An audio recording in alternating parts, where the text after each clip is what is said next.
Hello வீடியோவை தள்ளிடாதீங்க. என்னன்னு பார்க்குறீங்களா? கொளுத்தவனுக்கு கொள்ளு இளைச்சவனுக்கு எள்ளுன்னு சொல்லுவாங்க. அப்படி நம்ம இன்னைக்கு என்ன பண்ண போகிறோம்னு பார்த்தீங்கன்னா, கொள்ளு வெண்டங்காய் கிரேவி பண்ண போகிறோம். அதுக்கு என்னென்னு தேவைன்னு பார்த்தீங்கன்னா, 3 தக்காளி, 2 ஆனியனு, ஒரு 10 வெண்டங்காய், இதெல்லாம் பொடி பொடி பொடியாக கட் பண்ணி எடுத்து வச்சுக்கோங்க. ஒரு வானலில் எண்ணெய் ஊற்றி கடுகு ஜீரகம் தாளிச்சிட்டு வெங்காயம் தக்காளி வெண்டங்காய் போட்டு நல்லா வணங்குங்க.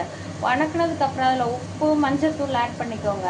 அதை ஆட் பண்ணதுக்கப்புறம் அதில் என்ன பண்ணணும்னு பார்த்தீங்கன்னா, நீங்கள் மசாலா என்னென்ன சேர்க்கணும்னு பார்த்தீங்கன்னா, தேங்காய் கூட 1 ஸ்பூன் கொத்தமல்லி, 1 ஸ்பூன் ஜீரகம், 1 ஸ்பூன் கரம் மசாலா பவுட்ரு, அது கூட பூண்டு ஒரு கட்டு, இதெல்லாம் நல்லா போட்டு அரைச்சி எடுத்துக்கணும்.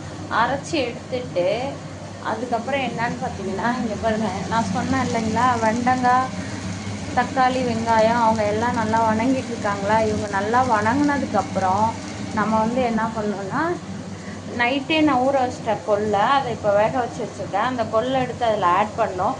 கொள்ளை ஆட் பண்ணி முடித்ததுக்கப்புறம் நான் அரைக்கிறதுக்கு தேவையானது சொன்னேன் இல்லைங்களா, அதை எல்லாம் நைஸாக அரைச்சிட்டு அதில் 1 ஸ்பூன் நீங்கள் வீட்டுக்கு யூஸ் பண்ணுறீங்கல்ல குழம்பு மசாலா, அந்த மசாலா 1 ஸ்பூன் யூஸ் பண்ணிங்கன்னா டேஸ்டான சுவையான வெண்டங்காய் கொள்ளு கிரேவி ரெடி. ஓகே, பாய்.